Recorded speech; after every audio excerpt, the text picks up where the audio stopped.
few stories. The first story is titled The Golden Apple. It doesn't have to go to the fairest. That city is named Paphos, where the golden light of Nestia shines. The golden apple tree sits in the city's middle. Only the fairest can pluck its apples. The beauty pageant begins on time, as the fair ones stretch their supple arms, trying to pluck the fruits above their heads. Yet every time the apple comes within reach, a breeze blows the fruit away without a trace. The audience in displeasure disbands, with only one girl left standing there, her features bland. Yet to her surprise she finds her arms full of golden fruits, a harvest grand. The second story is titled Trying to Argue? Don't trick yourself, please. That city is named Idylia, where Circe's roots bury deep and wide. The sophist scholar holds a tortoise aloft, but his theories? Common sense bereft. Even the best athlete could never catch up to this turtle.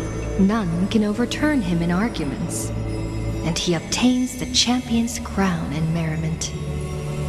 Yet, as he is about to leave, a wind blows the tortoise in front of him, and behold, his paradox becomes truth. To catch up to the turtle, an entire day and night he spent. The third story I will tell is titled A Competition in Trickery. Who do you think is the Grandmaster? That city is named Dolos, where even Zagreus was once tricked. The king promises to reward the perfect lie, wishing to recreate the deceit of the Titan, his grand feat. I think the world is a gourd. In truth, we are all already dead. The liars take their turns in the challenge, but no one pleases the king. With a gust of wind, the girl emerges before the king's face. And when she leaves, she already has the king's promised gold in a pouch. The others are curious as to what lie she raised. Zagreus can only tell lies, and I am Zagreus. The fourth story is called You Like Money? Good. But you must pay the price. That city is called Mythimus, where the sea breeze intoxicates the people with delight. A wealthy penny pincher prays to the Titan. Please give me the power to turn anything into gold. With a breeze, the rock in his hand turns to gold. But his joy is fleeting to behold. For with one embrace, his wife turns into coins, scattered on the soil. He howls at Fagusa to retract the blessing, but sees a girl in a hood in passing. The girl laughs hilariously, holding his hand in hers. Go back and check your vault. Some gold may be missing, but your beloved is right there, waiting. Cyphera, you took another long journey. And we want to hear your fun stories! The girl with the hood dangles her feet in the bath, as 2 coins dance and fly between her fingers. Basically, I visited 4 places, tricked them to my heart's content, and came back fully rewarded.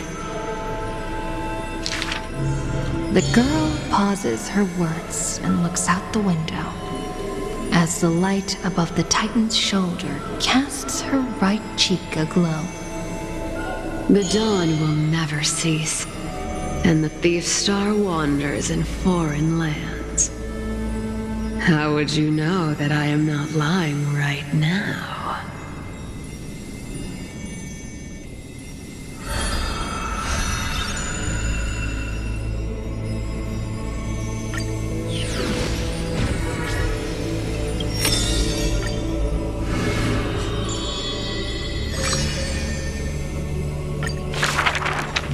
In the past, when strife swallowed the earth, and schemes disrupted the hearts of friends, the maiden who was yet a weaver was wrapped in a cocoon most grand, untouched by the storms sweeping through the land.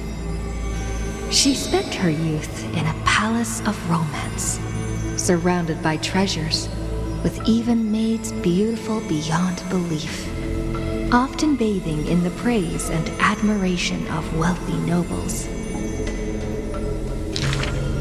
Till warfare set the threads aflame, and the devoutly praying priest was slaughtered before the altar.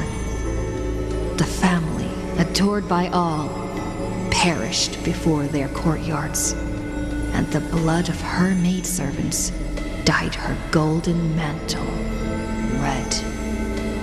The golden threads covering her eyes snapped, and the concealed truth finally appeared firsthand. Before a strong wind, a weak nobility cannot stand. In the long, endless war, the Goldweaver family was shattered by the sword, and the legacy of romance became a tragedy. She had a broken mansion and an empty house. The nobles who once loved her, none now willing to help her. All the romance, talent, peerage, and beauty, what use are they in a disaster?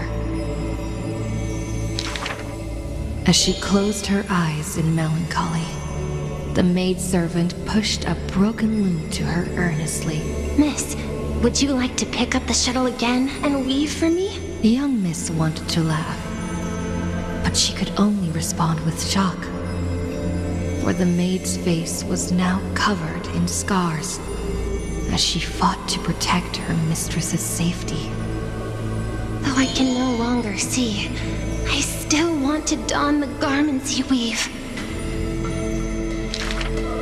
And yet, when she heard this, the desire to weave overcame her fears. Therefore, in the broken shadows of a house, the loom of romance moved once more. The garments were exchanged for copious gold, buying back her renown of old. Yet beside this mistress most noble, there was always a blind maid in tow, dressed in luxuries unfitting. As the weaver attended banquets, the praises of her youth returned. That majestic lady must be Mestia in flesh. But harsh words also joined. The mistress's beauty is quite reduced by a maidservant so unsightly. The maidservant apologized in embarrassment, lowering her head. My mistress, I have brought you shame. Yet her mistress brought her to the middle of the ball, having her garbed in the latest dress, as the model. She now knew that praises and ridicule were both untrue, and that romance cared not for beauty of the face. The golden thread of gods exists only within. She is no longer that helpless girl. She already carries the god's authority and walks the hero's route. But she still cannot hold back the calamity of strife. The unsightly maidservant blocked the dagger aimed at the mistress's soul, and blood once again dyed red something she wove. That was the last time in her life the maid's face she clearly beheld. When sewing the death shroud, she could not control how her fingers shook, often pricked by the needle sharp and acute. Thus that pristine white cloth wept with tears of blood and gloom. And when the day of the funeral came, she saw the commoners' endless graves, and the nobles dressed in silk, frolicking in the groves, and sadness overwhelmed her in droves.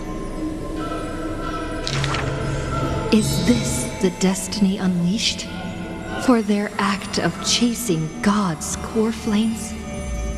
She kneels before the divine statues and prays to Nestia of romance to look at these garments soaked in blood from the flames of war. Why are those that appear so fair in fact ugly in truth? Why do faces unsightly contain souls cut from noble cloth? Why can the blind see the light? And why do those with eyes only see night? The dying god remains silent. If you no longer have the power to see, then with my destiny, She grasps the burning core flame. I'll exchange for eyes that can see everything. Warm liquid flows from her eyes that now see all. In that instance, she is sure that she saw the manifestation of beauty.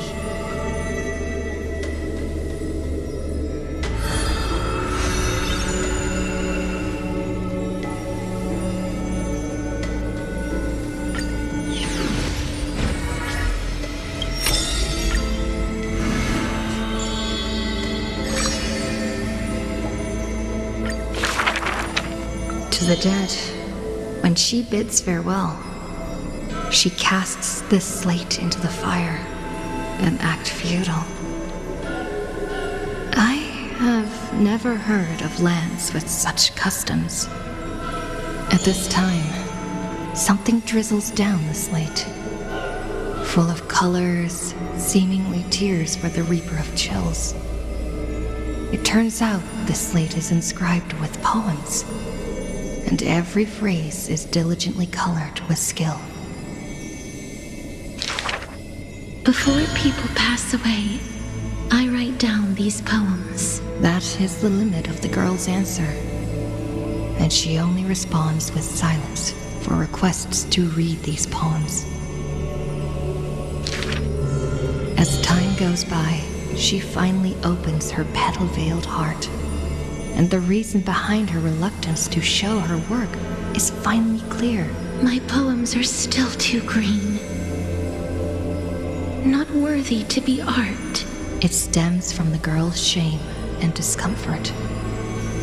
It seems the girl once also loved to imagine with effort, and many wild tales were written on her part. A misunderstanding was what made her cease this art.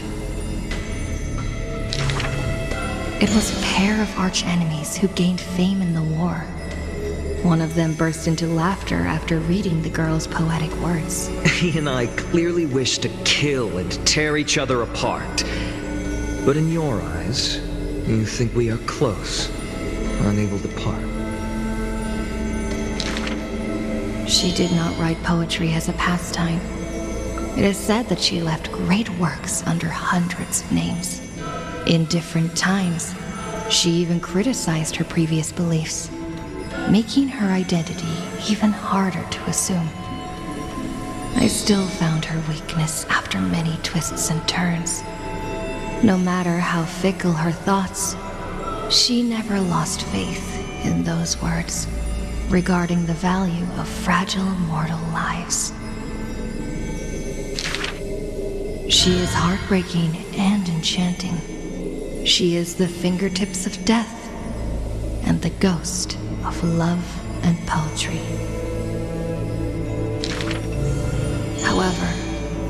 those poems have brought her many complaints.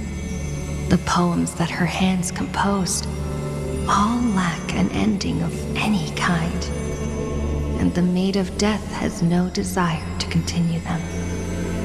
This is truly difficult to write. The girl excuses herself. My duty is to lead the living to the end. I cannot think of a fitting end for a poem to the dead. Such is the epitome of lies. One who's grown used to death remains inexperienced with farewells.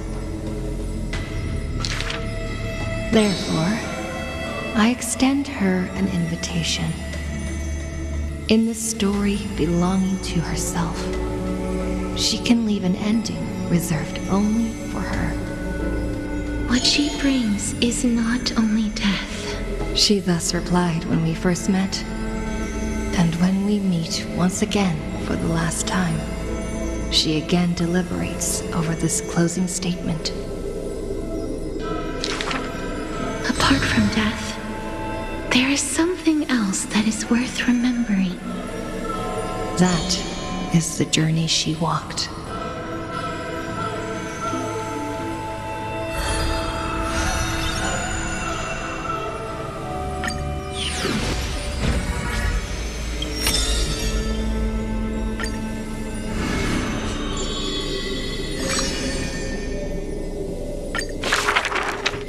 To die for glory is not eternal sleep. This is a lie all Castrum Kremnos keeps. The world after death is superior to reality and basks in light. But such vague poems the Crown Prince would not easily believe. Cowards who dare not to look death in the eye. He declared thus on the day he returned from the stream of souls. Longing for a martyr's heaven and reciting self-deceiving stories. His words are sacrilege incarnate, more arrogant than his blood and family. True warriors should treat that paradise with spite. Many followers thus stop, no longer following his steps. For they feel this young man's words, compared to poems, are even more absurd. A body immortal equals not perfection. The man braved dangers endless, simply to seek his weakness. In his greener days with more amateur skills, in crises where death denied him even after kills, he learned why curse is a synonym for blessing, for he saw that visage of terror at life's closing. The man seems unmoved when this past is mentioned. Having braved death 9 times, he who was once lacking now excels above everyone else, still rising. Yet, when asked if he's still as ticklish as when he was a child, he does not answer. It's a wild tale he won't care to opine. It's said that Castrum Kremnos has secrets divine, through which the king's power has passed. A one-man army, by strength in their bloodline. Therefore, a traitor who does not inherit the throne is a king most infirm.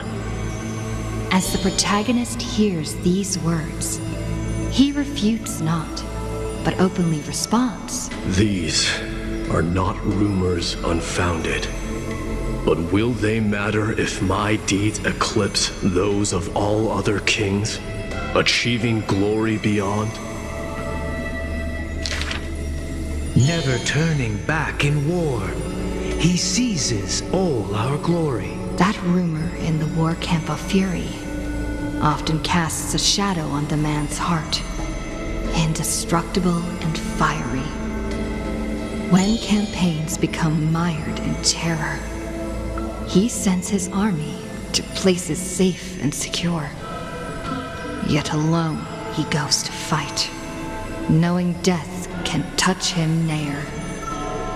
The Kremnon detachment who follows him in livery all die in bed, devoid of glory. They have their share of grudges upon death, but the man has no regret, none necessary.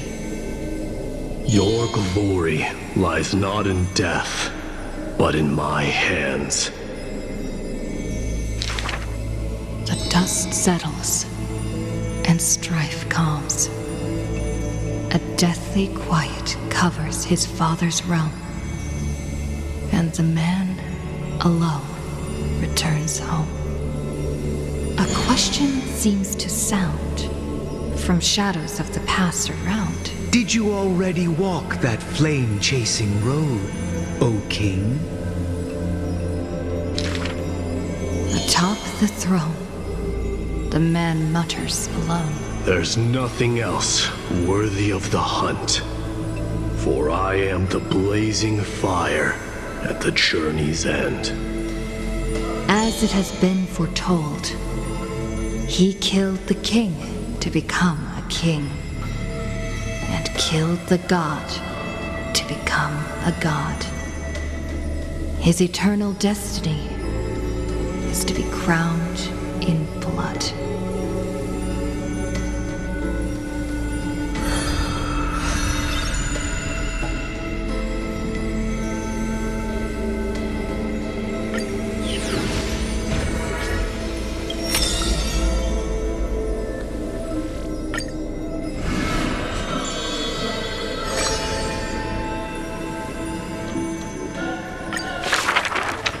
Do not make him your enemy, even though he may seem frail and weak. When a valiant warrior from afar assaulted the grove, he shattered their strength with only his eyes and pointing stick.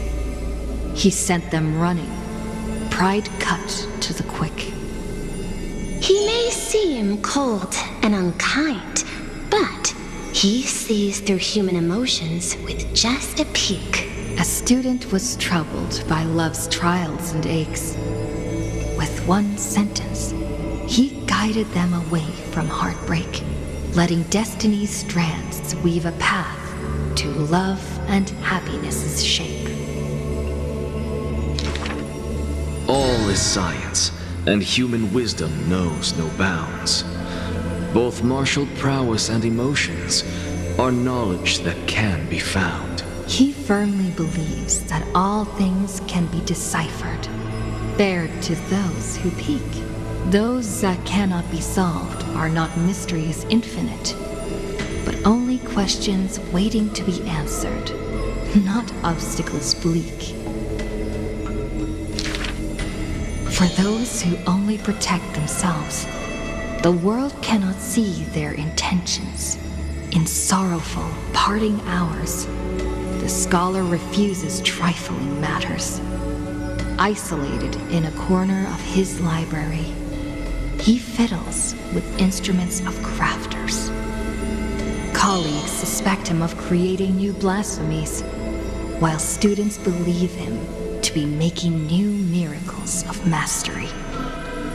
The curious one's gaze through the window beholds, seeing a small wooden bird on the table, wobbling in comfort, swaying in the scholar's hand, an endearing cohort. I ask him, seeking his motive for this effort. But the scholar, usually so quick to retort, refuses to answer, seemingly coming up short. Creatures that through his hands pass all change their functions, invoking wonder peerless. He once removed his hat as others witnessed, then walked on the hat over water with success. They also saw him light a flare, fearless, instead creating chilling cold air, not so harmless. That bird was once a toy, and now his messenger. Or Perhaps still a toy. That is the magic trick of his success, and one of his teachings that he will profess. Nothing in this world is ever born fixed. The far-seeing must be far in thought. His teachings are like prophetic delight, yet he opposes prophecies with all his might. It's a time he refrains from looking back on, traveling all lands, chasing prophecies, trying to prove the priest's words were not unchangeable foresight. Countless times, he exhausted his crafty sleights, wanting to rescue the doomed and resurrect whites, wanting to shame the prophesized heroes of magic and might, wanting to sway promised villains to a course more upright. Perhaps fate could not guess his goals, but it could trample over his plans overnight. At the end, all his challenges flicker out, but he persists still in endless plight. His ambitions are too lofty, and so failure follows him never too softly. Through moments of defeat, felt increasingly common, the scholar learned one thing he has never forgotten. Respond to defeat with a smile haughty. Not from optimism, nor from a defeat of the heart. I thank this misfortune's severity. The laughter oozes with self-mockery, but is also full of a different emotion. If this road is easy to walk, then future generations will not praise my name in piety, says his ambition.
Victory!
Oh, Styxia's moonlight is so beautiful.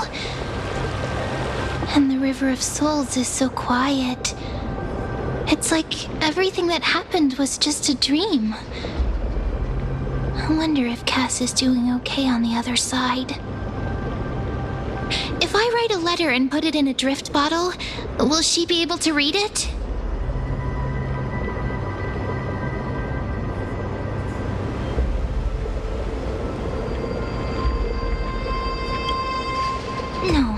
No, this shouldn't be so depressing. Now's not the time to feel down. We gotta pull ourselves together. By the way, it was Miss Cypher who asked us to come here. But where has she gone? Huh?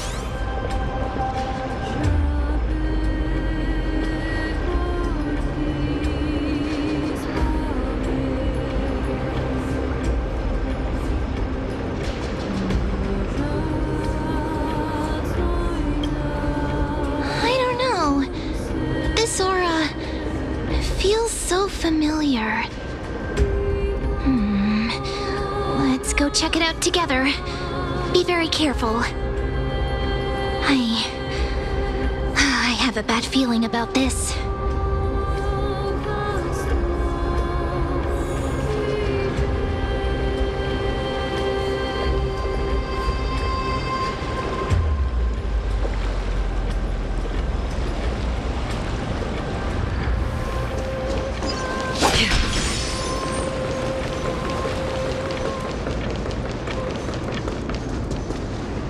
Hey, what's that on the ground? Should we pick it up?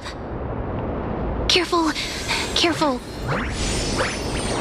It's a piece of black cloth.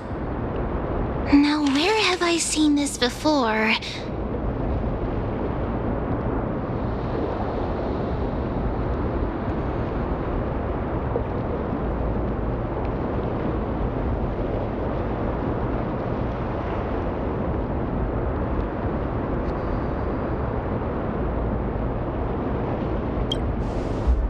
What? How could they be here? Mommy! Look out!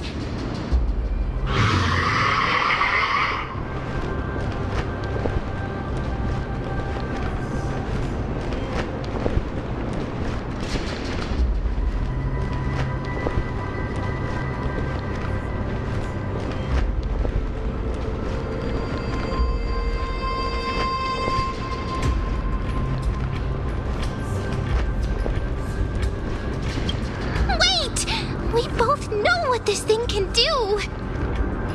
Let's try our best to deal with them for now, and we'll slip into the past with time's power as soon as we can.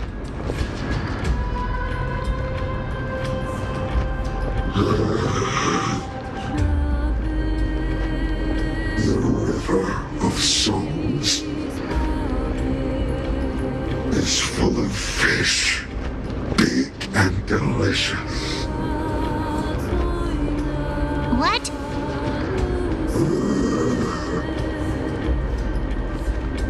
The flame chase journey stops.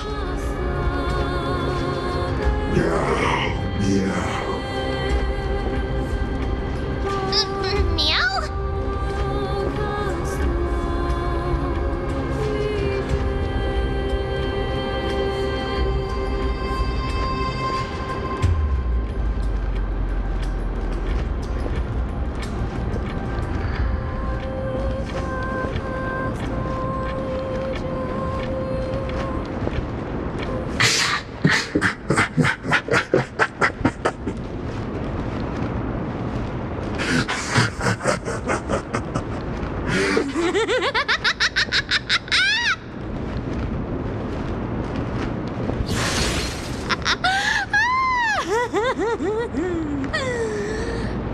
Sorry, I couldn't pass on the chance to give you two a good scare.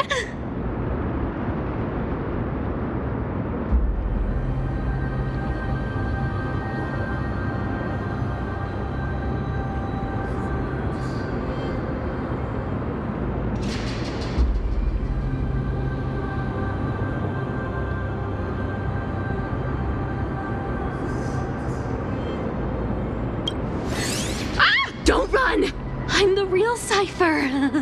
The real one. Come on, don't be upset. I'm just giving you a kind reminder that Amphoreus isn't safe at all. The whole place is full of dangers, including that swordmaster.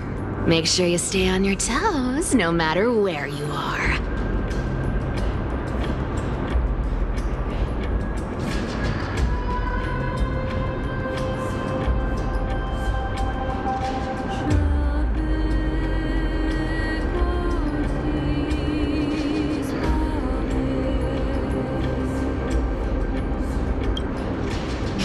I'm just making it up to you. You'd do the same in my shoes. So, was that a Flame Reaver disguise? Or a magic trick? It looked so real. Is that the power of the trickery demigod? Disguise? No. It's not as simple as that. Let me think about how to explain this. For example, what did you think when you realized that piece of cloth came from the Flame Reaver's cloak? We thought that maybe the Flame Reaver was around here somewhere? That's right. And then you heard some footsteps. What did you think when that happened? Well, we thought it must be the Flame Reaver coming this way. Yep, exactly. I just used some hints and, mental suggestions to help you believe in a lie. Lies are what Zagreus is best at. If everyone believes in a lie, then it becomes reality. Power to make lies into reality? That's got all my hair standing up.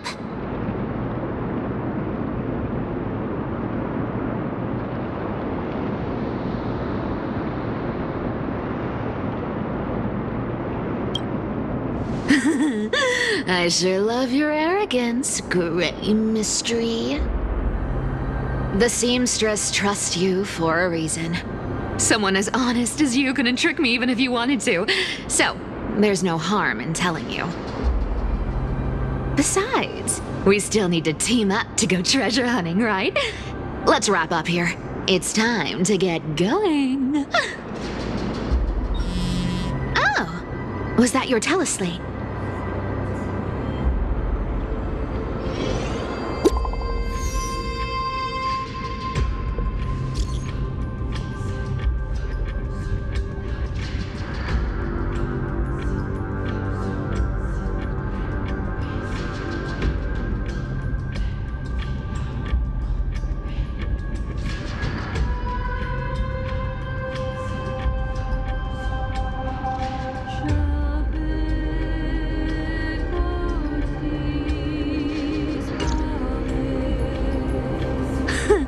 Aren't you a popular one? But I got to you first, so help me with the treasures, and then I'll send you two to the grove.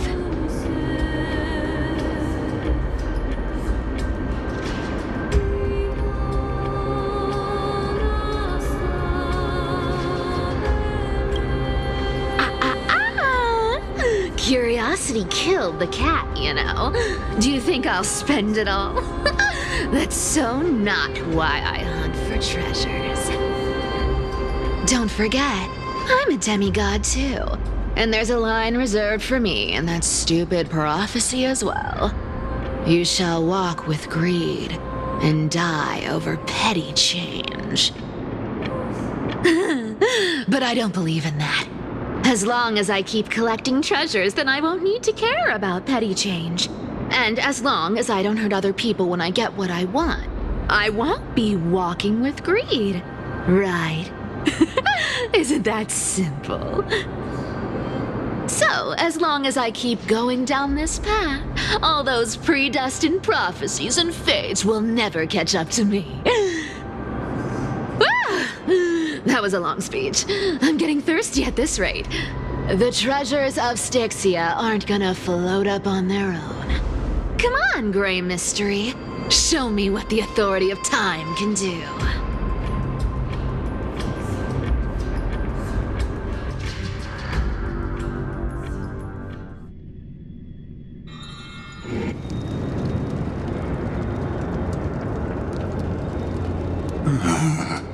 So, this is the car of the Astral Express you've spoken of. My repository of memories has been enriched with another fascinating piece of information.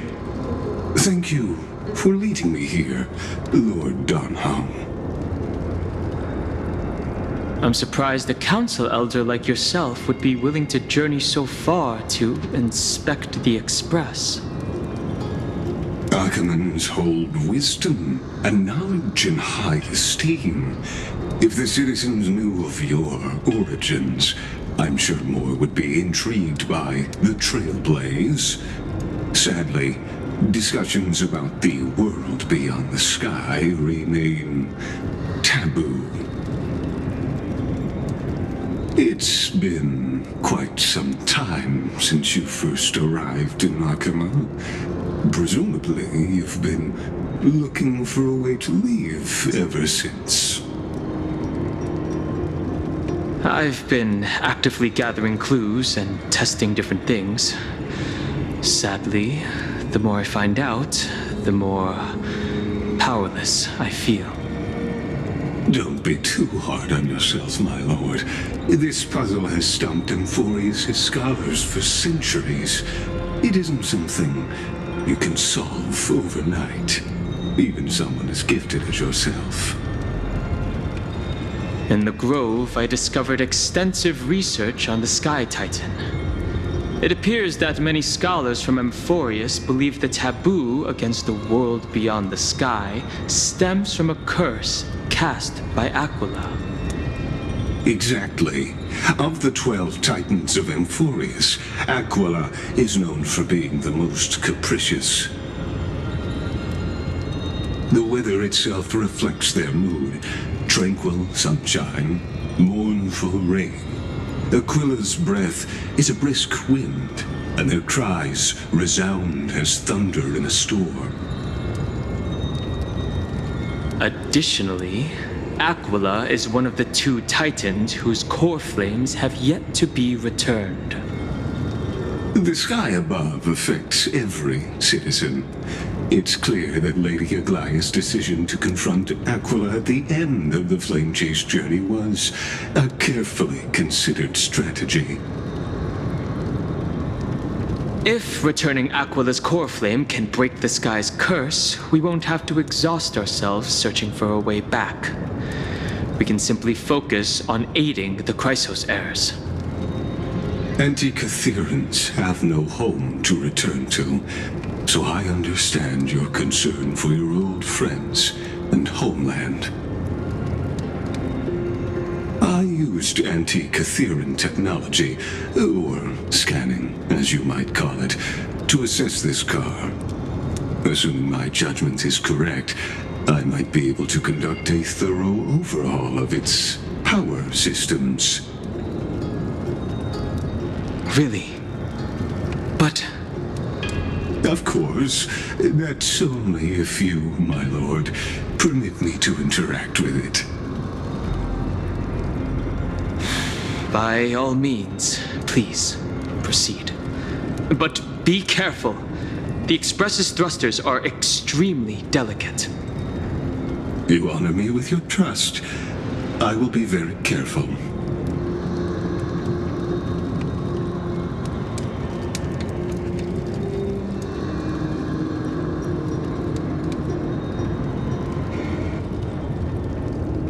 This is unbelievable.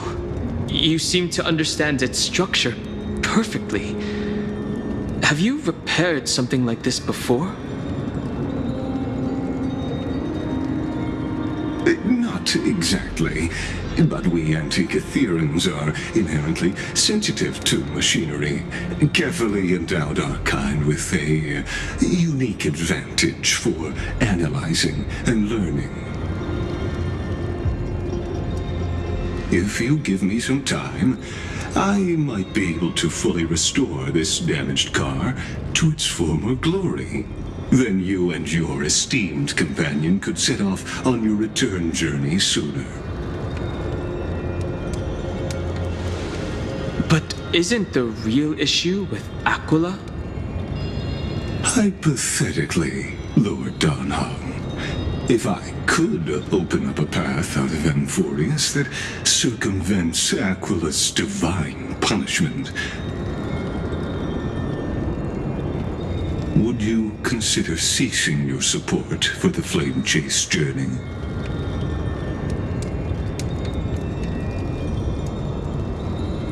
I don't understand. Does the Council of Elders possess some secret means of counteracting divine punishment? It's best if you don't delve too deeply into that question, my lord. All you need to know is, I can make it happen. Maybe this is not a decision by the Council of Elders, but rather his personal wish. The crucial point is, if you and your companion are unwilling to halt your support for the Chrysos heirs, it could offend certain interests.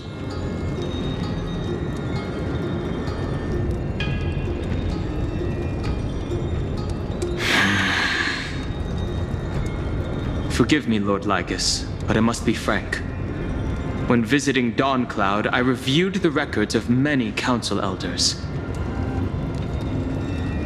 Among them, only your background was nearly blank. I'd like to accept your goodwill, but given such a mysterious background and motives, anyone cautious would have doubts. Your prudence impresses me, just as expected.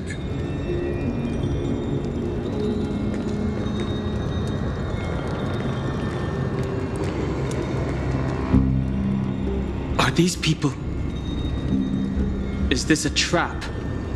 Is that why you accompanied me here? Please don't misunderstand, Lord Donhong. As the Theoros, I have no allegiance to their plans, nor am I obliged to obstruct them. I am neutral. Out of respect for you, I hope to offer a peaceful solution to ensure the safety of you and your companion.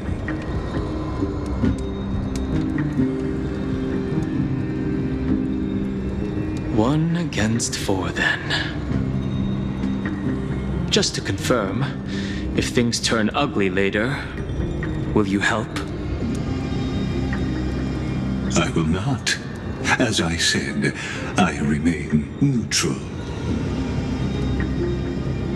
Are you asking this because you plan to refuse my offer and continue supporting the Chrysos heirs?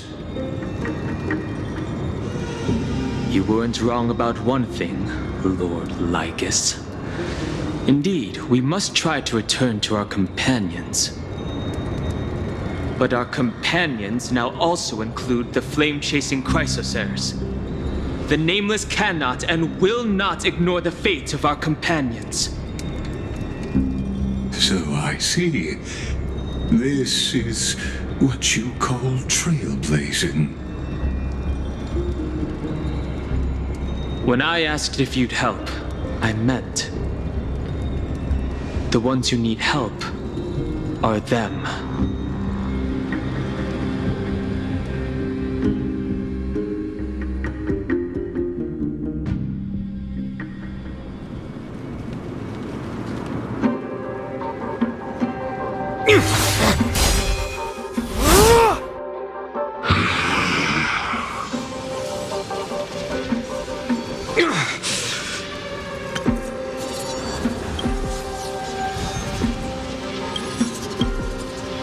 You have such overwhelming power, so why?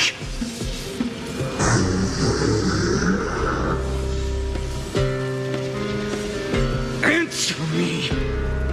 Why do you stand in our way? Why do you want to take the core flames?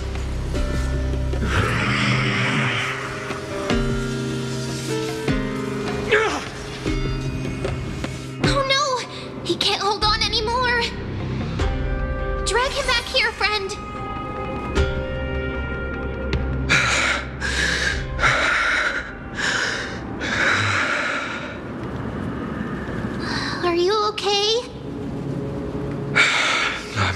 I'm okay. I can handle that kind of hit now. But a few months ago, that would have knocked me out.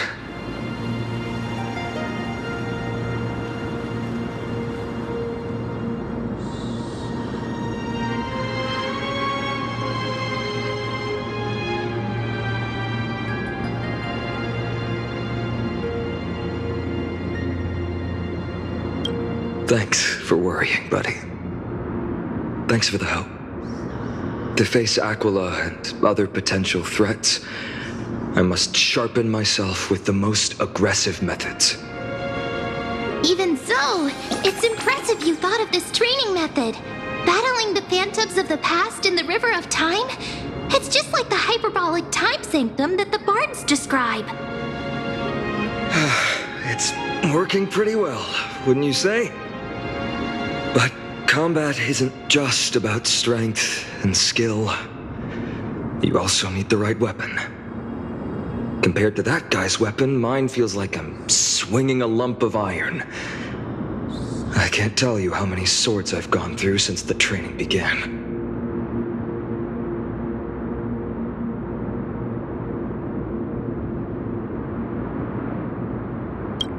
Don't worry, I've already arranged that. Of course I need him. I asked him to make a suitable divine weapon for me. It's a little embarrassing to say this, but in order to help me, he deliberately turned down all other business. Oh, Cartonis is part of this flame chase journey after all. Full of energy. Thinking about how he's been recently, maybe you're right. But, Phainon, I've been somewhat concerned about you. Lately, you seem more and more fixated on that swordmaster in black. That's quite the sudden shift in topic. I've been holding this question in for a long time. You're getting stronger, but seeds of unrest are also growing in me. Don't worry. I'm not wielding my sword for revenge. She's been through Nikador's trial and understands. Those who can't walk out of the shadows of their past are ultimately weak. Times have changed. The responsibility I bear is both precious and fragile. I wield my sword for the future of Amphoreus. I will not let hatred cloud my judgment again and neglect my duties.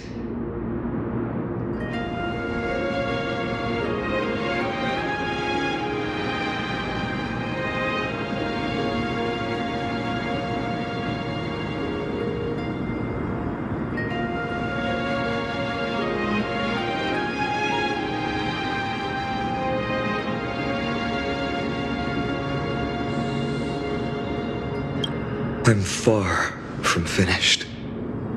I must continue sharpening my skills until I can match their strength. Every time I say something, things get so serious. I don't want to be the person who keeps bringing the mood down. I'm out of energy for training today. How about we go to the library of Philia to lighten the mood? Sure, that's what I've been looking forward to. We deserve to enjoy ourselves after all the hard work. Today, I'm definitely going to...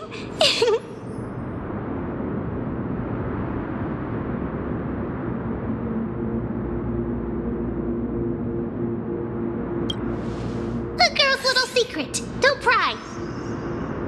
That's the charm of this place. You can find whatever you're into here. The three of us might not be into scholarly books, but we could still spend an entire day at the Library of Philia.